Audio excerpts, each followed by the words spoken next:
मैंने तो देखा एक आदमी सब्जी मंडी में खड़ा, ये बड़ी बड़ी मूछें, लोग उसके आसपास घेरा लगाए। तो किसी ने पूछ लिया, बोले क्या नाम है तेरा? तो बोला शेर सिंह। बोले तेरे पिताजी का? बोले सवा शेर सिंह। अरे बोले तू तो भाई बड़े बहादुर खानदान से है, तेरे बाबा का नाम? बोले शमशेर सिंह। तो बोले फिर आगे क्यों नहीं बढ़ रहा है? तो बोला वो चूहा बैठा है ना, उसे हटा दीजिए। तो कई बार मूंछों का मजाक बनता है, लेकिन हमारे बीच जो कवि है उसने बहुत सारी कविताओं को अपने ढंग से डिस्क्राइब किया है। आइए, हमारे बीच में राजकुमार अंजाना जी हैं, उनकी कविताओं को सुने और आनंद लें। आइए राजकुमार अंजाना। कि दर्द को न दुखाइए, दर्द से दर्द को भी दर्द होता है। जहां से आदरणीय नजर दादा ने अपने दर्द को उकेरा है, उसी दर्द को मैं पुनः बयां कर रहा हूं कि दर्द को न दुखाइए, दर्द से दर्द को भी दर्द होता है। और दर्द को भी जरूरत है प्यार की, प्यार में दर्द ही तो हमदर्द होता है। दर्द को न दुखाइए, दर्द से दर्द को भी दर्द होता है। और दर्द को भी जरूरत है प्यार की, प्यार में दर्द ही तो हमदर्द होता है।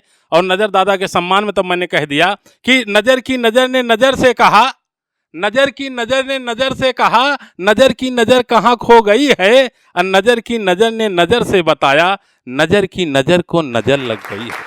नजर की नजर को नजर लग गई है। जहाँ पे आपने हिंदी की बात कही, 14 सितंबर को मात्र राष्ट्रभाषा होने के कारण भी मात्र एक दिन हिंदी दिवस मनाया जाता है। आज भी अपने हिंदुस्तान में अंग्रेजी हावी है।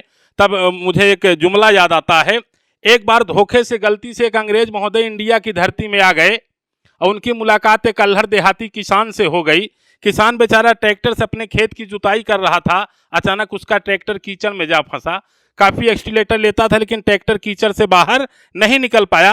बड़ी दिक्कत ये थी, अंग्रेज महोदय जी को हिंदी नहीं आती थी और अल्हड़ देहाती किसान को अंग्रेजी नहीं आती थी। अंग्रेज ने अंग्रेजी में पूछा, कहा व्हाट इज द मैटर, मामला क्या है। अब किसान ने सोचा इसको तो हिंदी समझ में आएगी नहीं, अंग्रेजी में बताना है। जब उसने कहा व्हाट इज द मैटर, तो अल्हड़ देहाती किसान ने कहा my tractor is fussing in the kichad, my tractor is fussing in the kichad, हीलिंग द डोलिंग पोपो करिंग। तो अंग्रेज ने सोचा मुझको गाली दिया क्या। उसने कहा यू शट अप, बकवास बंद करो। जब अंग्रेज ने कहा यू शट अप, तो अल्हड़ देहाती किसान ने कहा विदाउट परमिशन डोंट लंठई नो बर्दाश्त, कि विदाउट परमिशन डोंट लंठई नो बर्दाश्त। तो जमाना बदल गया है। वो जमाना चला गया जब मधुबन में राधिका नाचती थी, आज अटरिया पे लोटन कबूतर नाचने लगे हैं। बदलते दौर में बहुत कुछ बदला है। पहले अपने देश में होता था राष्ट्रगान और वंदे मातरम, लेकिन आज जो बंदे हैं वो मात्र रम पिए जा रहे हैं। तब मुझे कहने में कोई हिचकिचाहट नहीं है। बदलते दौर में बहुत कुछ बदला है कि न हंसिया का दौर है न खुरपी का दौर है। आप किसी चौराहे पर खड़े हो जाएं, आप किसी भी, चाहे लखनऊ के हजरतगंज, इमाम बाड़ा, कहीं के किसी के समीप आप चले जाएं, तो आपको वेशभूषा से समझ में नहीं आएगा चलोगे हैं कि चलोगी हैं, ही हैं कि सी हैं, कंफ्यूज खा जाएंगे, पुल्लिंग है कि स्त्रीलिंग है। तब मुझे कहने में कोई हिचकिचाहट नहीं है कि न हंसिया का दौर है न खुरपी का दौर है, अपने से खींच लो सेल्फी का दौर है। न हंसिया का दौर है न खुरपी का दौर है, अपने से खींच लो सेल्फी का दौर है। और लड़का लड़की में अब कोनो अंतर नहीं, दोनों को तनी बड़ी बड़ी जुल्फी का दौर है। न हंसिया का दौर है न खुरपी का दौर है। तब बदलते परिवेश में तब मैंने, अगर ऐसे हालात रह गए, पाश्चात्य सभ्यता ऐसे हावी रह गई, तो आने वाले दिनों में ऐसा आएगा। अब लगे कोई 24 कैरेट की शुद्ध बात मैं कह दिया, तब आपसे 10-20 ग्राम तालियां मिल जाएंगी तो मेरे भी बाल बच्चे पल जाएंगे। आने वाले दिनों में ऐसा होगा 2025-30 तक कि माँ के आंचल में सोने का सुख आने वाली पीढ़ी नहीं पाएगी। माँ के आंचल में सोने का सुख आने वाली पीढ़ी नहीं पाएगी, क्योंकि जीन्स पहनने वाली माँ आंचल कहाँ से लाएगी।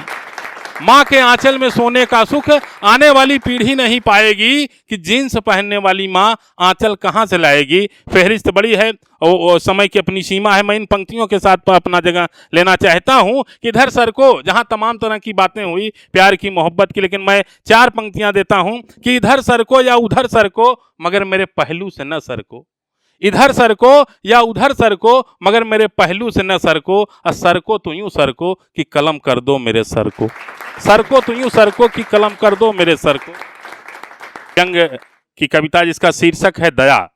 आजकल के जो हालात अपने हिंदुस्तान के हैं, जो सियासत की रुख है, तो उसकी भूमिका में ये शेर कह दिया कि सियासत भी मेरे मुल्क पे कुछ इस तरह एहसान करती है, सियासत भी मेरे मुल्क पे कुछ इस तरह एहसान करती है, पहले आंखें निकाल लेती है फिर चश्मे दान करती है, पहले आंखें निकाल लेती है फिर चश्मे दान करती है। एक दया नामक शीर्षक कविता, जिसको मर्सी से लिया गया है, इंटर में एक चैप्टर है मर्सी, उससे टाइटल ये दया है। आप इसको देखें कि आजकल लोग दया कैसे दिखा रहे हैं, जो बहुत सारे धनी लोग हैं गरीबों के ऊपर अपनी दया, अपना रहम किस तरह दिखाते हैं, उसकी हकीकत से आप रूबरू हो।